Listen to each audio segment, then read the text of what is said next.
இன்னைக்கு நம்ம தரிசனம் பண்ண போகிற மகான் விஜயேந்திர தீர்த்தர். விஜயேந்திர தீர்த்தர் அப்படிங்கிறவர் ராகவேந்திரர். அவருக்கு விஜயேந்திர தீர்த்தருக்கு பிறகு வந்தவர் ராகவேந்திரர். இந்த விஜயேந்திர தீர்த்தருக்கு குரு யார் அப்படின்னா வியாசராஜ தீர்த்தர். வியாசராஜர் உங்கள் அத்தனை பேருக்குமே தெரிஞ்சிருக்கும். வியாசராஜ தீர்த்தர் தான் இவருக்கு ஒரு சந்நியாச தீட்சை கொடுத்தவர், விஜயேந்திர தீர்த்தருக்கு கொடுத்தவர். கும்பகோணத்தில் சோலையப்பன் தெருவில் காவிரிக்கரை ஓரமாக விஜயேந்திர தீர்த்தரது பிருந்தாவனம் இன்றைக்கும் காணப்படுகிறது. இந்த மகான் பிருந்தாவனஸ்தர் ஆனது கும்பகோணத்தில். இதே கும்பகோணம் மடத்தில் இருந்த ராகவேந்திரர் தான் எங்கே பிருந்தாவனஸ்தரானார்? மந்திராலயத்தில் ஆனார். தான் இருக்க வேண்டிய இடம், பிருந்தாவனம் கொள்ள வேண்டிய இடம் இதுவல்ல என்று தீர்மானித்து ராகவேந்திரர் நடந்து மந்திராலயம் சென்று அந்த இடத்துல பிருந்தாவனம் அமைத்து கொண்டார். இந்த விஜயேந்திர தீர்த்தர் பார்த்தீங்கன்னா பெரிய மகான்வர். ஆயக்கலைகள் 64 அப்படின்னு நம்ம சொல்லுவோம். கேள்விப்பட்டிருக்கோமா? ஆயக்கலைகள் 64 கலைகள். ஜோதிடம் ஒரு கலை, தர்மம் ஒரு கலை, நீதி ஒரு கலை, சிற்ப சாஸ்திரம் ஒரு கலை. இதுபோல 64 கலைகள் உண்டு. இந்த 64 கலைகளும் யாருக்கு வைக்கப்பெறுகிறதோ ஆயக்கலைகள் 64ஐயும் கற்றுத் தேர்ந்தவர் அப்படின்னு நம்ம சொல்லுவோம். இதில் ஒரு கலையில் கூட நம்மெல்லாம் ஜாம்பவான் சொல்ல முடியாது, சொல்லவே முடியாது. அதுக்கெல்லாம் குருவருள் வேணும். அதற்கான நியமங்கள்லாம் தனி. அதெல்லாம் அத்தனை சுலபமாக இதெல்லாம் நமக்கு கிடைச்சிடாது. ஆனால் இந்த 64 கலைகளிலும் தேர்ந்தவர் விஜயேந்திர தீர்த்தர். இவருடைய காலத்தில் பல மன்னர்களுக்கு ராஜகுருவாக விளங்கினார். பல மன்னர்களுக்கு ராஜகுரு யாரு? விஜயேந்திர தீர்த்தர். கும்பகோணம் நகரத்தில் இருக்கிற பல கோவில்களுடைய நிர்வாக பணிகள் இவருக்கு கீழே இருந்திருக்கு அந்த காலத்தில். இப்படி நிறைய சொல்லலாம். இந்த மகானுடைய பெருமைகள் அப்படின்னா நிறைய சொல்லலாம். இவருடைய காலத்தில் கும்பகோணம் மடத்தில் இருந்து கொண்டு இவருக்கு பிரதான பூஜை அப்படின்னா மூலராமர் பூஜை. இந்த பரம்பரையில் வர எல்லாருக்குமே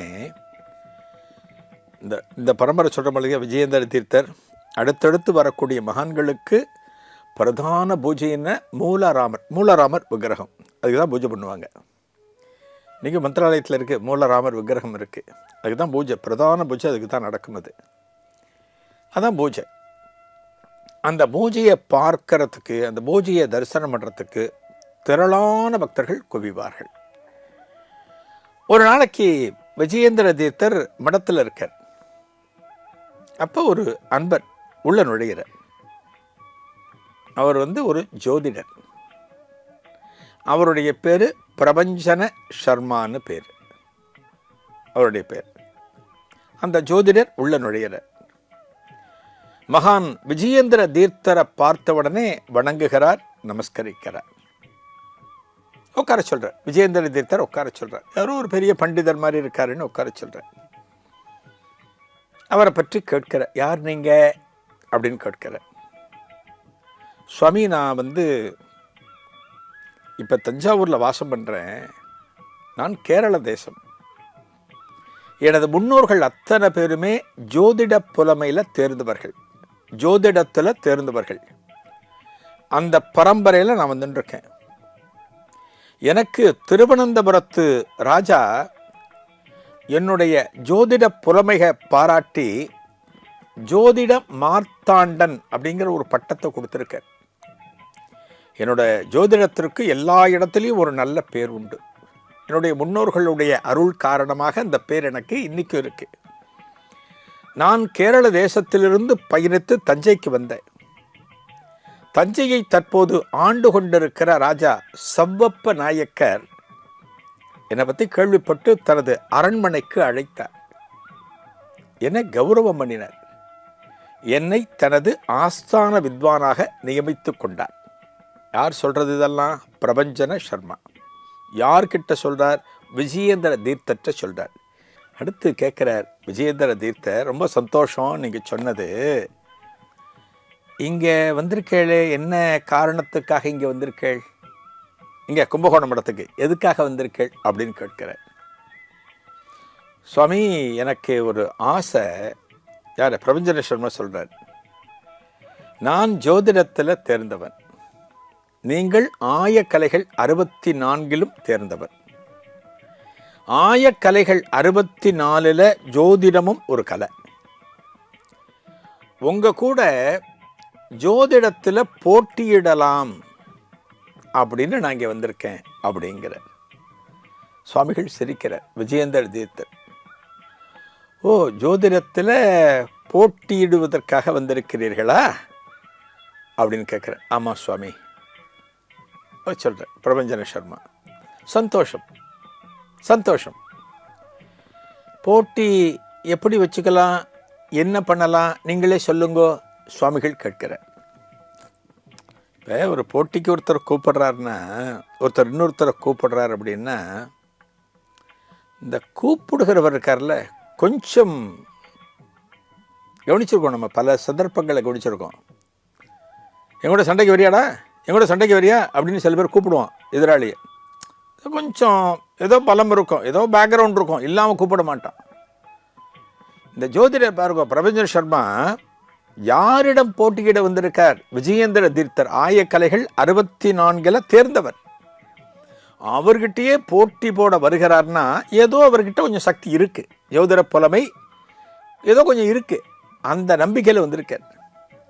சுவாமிகள் கேட்கிறார், நிஜமாவே போட்டிக்கு தான் சுவாமி, உங்கள் கூட போட்டி போடலான்னு வந்திருக்கேன்.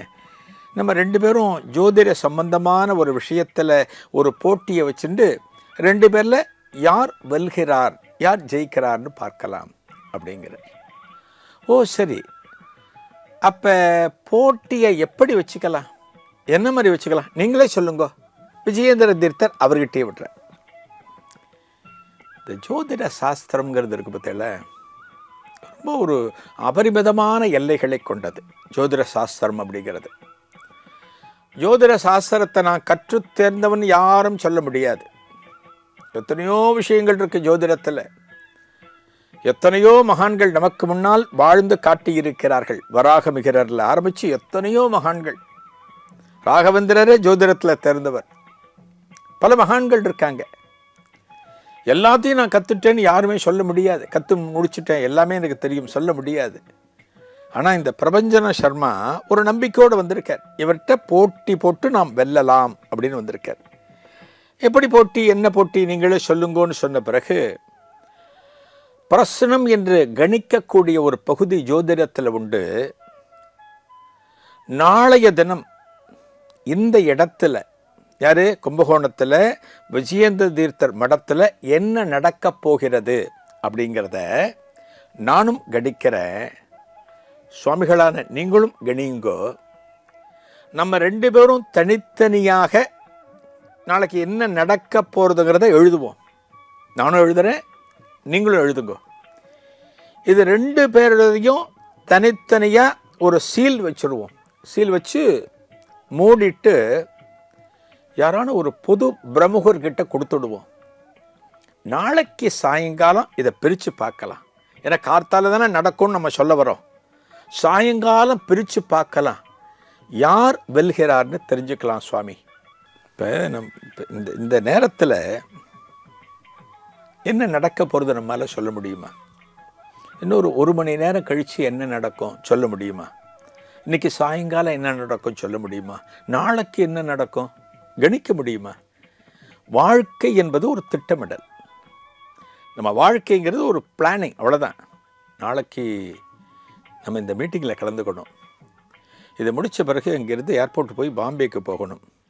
ஆனால் நாளைக்கு நம்மால் பாம்பேக்கு போக முடியாமல் இருக்கலாம், மும்பைக்கு போக முடியாமல் இருக்கலாம், ஏதோ ஒரு அசந்தர்ப்பம் வரலாம். அப்படின்னா என்னாகும், நாளைக்கு போகலான்னு நம்ம நினச்சது, பிளான் பண்ணது நடக்காமல் போகும். ஆனால் ஜோதிடம் பாருங்க, ஜோதிட கலை அப்படிங்கிறது நாளைக்கு என்ன நடக்கும் அப்படிங்கிறத சொல்கிறதுங்கிறது சாதாரணம் அல்ல. அந்த கணிப்பு அப்படியே இருக்கணும். அதுக்கு கடவுளோட அருள் எத்தனையோ விஷயங்கள்லாம் இருக்குது. இவங்க 2 பேரும் தனித்தனியாக எழுதுகிறாங்க.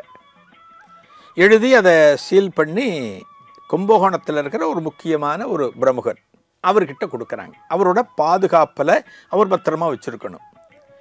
நாளைக்கு சாயங்காலம், அதாவது மறுநாள் சாயங்காலம் மாலை நேரத்தில் அந்த பிரமுகர் இதை கொண்டு வந்து சபா மண்டபத்தில் பலரும் கூடுகின்ற நேரத்தில் ஒரு பொது நபர் இந்த 2ஐயும் பிரித்து படிப்பார்.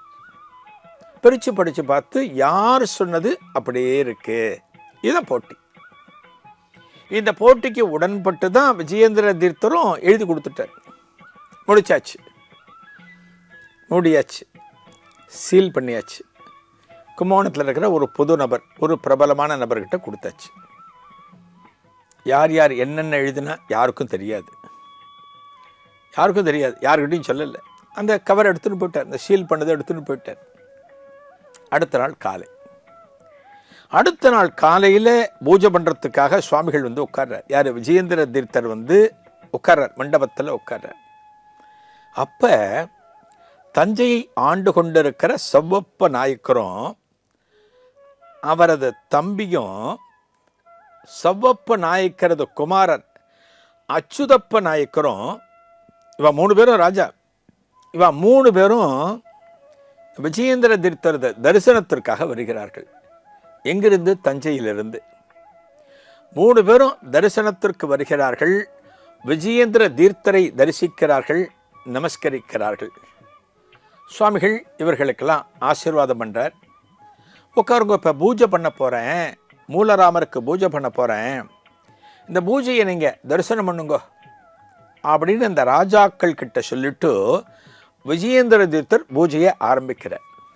மூலராமர் பூஜையை ஆரம்பிக்கிறார். ரொம்ப சிரத்தையாக 3 மன்னர்களும் 3 ஆசனங்களில் அமர்ந்து கொண்டு பொதுமக்களும் சூழ்ந்திருக்க, திரளான பக்தர்கள் சூழ்ந்திருக்க மூலராமருக்கு பூஜை நடக்கிறது. அந்த பூஜை நடந்து முடிஞ்ச பிறகு இந்த செவ்வப்ப நாயக்கர் சுவாமிகள் கிட்ட வரார். யார்? விஜயேந்திர தீர்த்தர் கிட்ட வரார். சுவாமிகளுக்கு நமஸ்காரம் பண்ணி, எனது மகன் பிறப்பதற்கு காரணமே உங்களது திருவருள் தான், உங்களோட குருவருள் தான். நாங்கள் 3 பேரும் உங்களுக்கு கனகாபிஷேகம் பண்ணணும், சொர்ணாபிஷேகம் பண்ணணும் அப்படிங்கிற. கனகாபிஷேகம், சொர்ணாபிஷேகம். சொர்ணம்னா கனகம், சொர்ணம் கனகம்னா தங்கம்னு அர்த்தம். தங்க காசுகளால் அப்படியே அபிஷேகம் பண்ணுறது, தங்க காசுகளால் சொர்ணாபிஷேகம்னு பேர். இது மகான்களுக்கு அந்த காலத்தில் பல ராஜாக்கள்லாம் பண்ணியிருக்காங்க. இவ பண்ணணும்னு ஆசைப்பட்டு கனகாபிஷேகம் நடத்துகிறார், சொர்ணாபிஷேகம் நடத்துகிறார். அந்த சொர்ணாபிஷேகம் நடத்தி முடித்த பிறகு செவ்வப்ப நாயக்கர் சொல்கிறார், சுவாமி உங்களுக்கு ஒரு கிராமத்தை தானம் பண்ணலான்னு இருக்கோம், உங்கள் மடத்துக்கு ஒரு கிராமத்தை தானம் பண்ணலான்னு இருக்கோம். அறிவில்லி மங்கலம், கிராமத்தினுடைய பெயர் அறிவில்லி மங்கலம். இந்த கிராமத்தை தானம் பண்ணுறோம் அப்படின்னு அதற்கான பட்டயம் என்னென்னலாம் எழுதணுமோ எழுதி அதையும் கொடுக்குறேன். எல்லாம் கொடுத்து முடிச்சுட்டு பிரசாதம் வாங்கிட்டு அப்போ நாங்கள் தஞ்சாவூருக்கு புறப்படலாமா அப்படின்னு கேட்கிறார். யார்? செவ்வப்ப நாயக்கர்.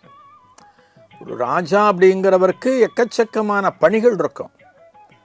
அவர் இடத்துல உட்காந்துருக்க முடியாது. ஒரு இடத்துல வந்தாச்சுன்னா வேலை முடிஞ்சு வச்சா அடுத்து புறப்பட்டு போகணும். அதுபோல் கேட்கிறார், விஜயேந்திர தீர்த்தர்கிட்ட கேட்கிறார். இப்போ விஜயேந்திர தீர்த்தர் சொல்கிறார், இன்னைக்கு சாயங்காலம் வரைக்கும் இருங்கோளா இங்கே, இன்னைக்கு சாயங்காலம் வரைக்கும் அப்படிங்கிற.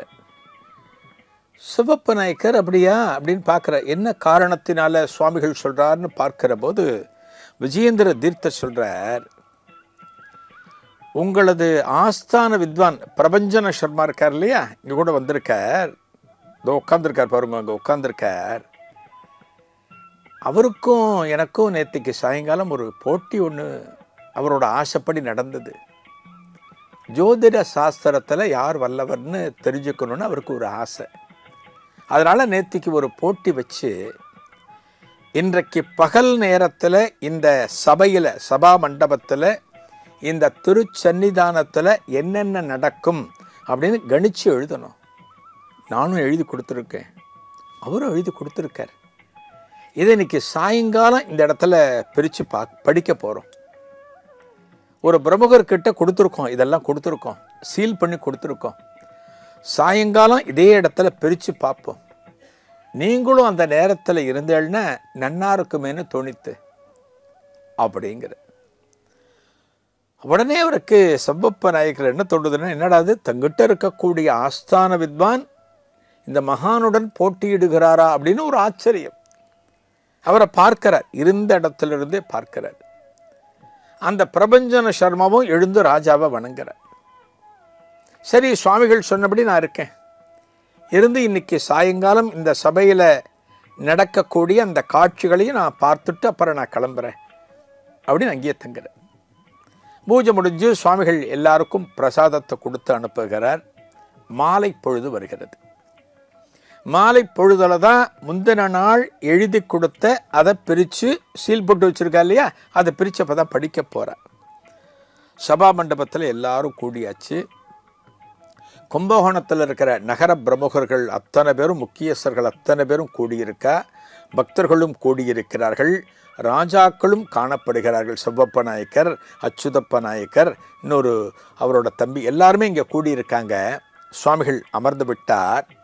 முதல்ல பிரிக்கிறதுக்காக பிரபஞ்சன சர்மா குறித்து கொடுத்ததை பிரிக்கிறார். பிரித்து படிக்க ஆரம்பிக்கிறார். ஒரு புதுநபர் படிக்கிறார். இன்று பகலில் அவர் எழுதினது, ஒரு மன்னர் ஒரு கிராமத்தை தானமாக வழங்குவார். எப்படி எழுதியிருக்கார் பாருங்க. ஒரு ராஜா இங்கே வருவர், விஜயேந்திர தீர்த்தர் சன்னதிக்கு வருவர், ஒரு கிராமத்தை தானமாக எழுதி கொடுப்பார் அப்படின்னு கணிச்சிருக்கார். கூட்டத்தில் இருக்கிற அத்தனை பேரும் கைத்தட்டுறார். எவ்வளோ பெரிய கணிப்பு இது! நாளைக்கு ஒரு ராஜா வருவாருங்கிறத எப்படி சொல்ல முடியும்? கரெக்டாக கணிச்சிருக்கார். ஒரு கிராமத்தை கொடுப்பார் தானமாக, அறிவில்லிமங்கலம் கொடுத்தாருன்னு சொன்ன பத்தில அதை குறிச்சிருக்கார். எல்லாம் கைத்தட்டுறா, பாராட்டுறா. பிரபஞ்சன சர்மாவுக்கு சந்தோஷம். முடிச்சாச்சு, அவ்வளோதான் எழுதியிருக்கார். அடுத்தது விஜயேந்திர தீர்த்தர் எழுதினதை பிரிக்கிறார். அதை படிக்கணும். விஜயேந்திர தீர்த்தர் எழுதினதை படிக்கிறதுக்காக எடுக்கிறார். அதே நபர் எடுக்கிறார், படிக்க ஆரம்பிக்கிறார். இன்று பகலில் சம்பவம் நடக்கிற இன்னைக்கு, நாளை பகலில் அவர் எழுதியிருக்கார். இந்த சந்நிதிக்கு சவ்வப்ப நாயக்கர் தனது மகனான அச்சுதப்ப நாயக்கருடனும் தனது சகோதரருடனும் இந்த சந்நிதிக்கு வருவர். இந்த சந்நிதிக்கு வந்த பிறகு ஒரு கிராமத்தை, அறிவில்லிமங்கலம் என்கிற கிராமத்தை விஜயேந்திர தீர்த்தருக்கு தானமாக வழங்குவார். கிராமத்து பேரை சொல்லியிருக்கார், ராஜான்னு சொல்லலை, ராஜா பேரை சொல்லியிருக்கார் விஜயேந்திர தீர்த்தர். இந்த ஓலையானது இந்த சபா மண்டபத்தில் படிக்கின்ற போது, நல்ல கவனிங்கோ, சபா மண்டபத்தில் படிக்கப்படுகின்ற போது தஞ்சையில் இருந்து ஒரு ஊழியன் வருவான். அந்த ஊழியன் சபைக்குள் நுழைந்து பிரபஞ்சன சர்மாவுக்கு ஒரு புத்திரன் பிறந்திருப்பதாக சொல்வான் அப்படின்னு எழுதியிருக்கார் விஜயேந்திர தீர்த்தர். இது சொல்லிட்டு இருக்கும்போது ஒருத்தர் உள்ள நுழைகிறார். சபையை பார்த்து வணங்குகிறார். அனைவருக்கும் வணக்கம், சுவாமிகளுக்கு வணக்கம். நான் தஞ்சையில் இருந்து வருகிறேன். இந்த சபைக்கு வந்திருக்கிற பிரபஞ்சன சர்மாவுக்கு ஒரு புத்திரன் பிறந்திருக்கிறான்.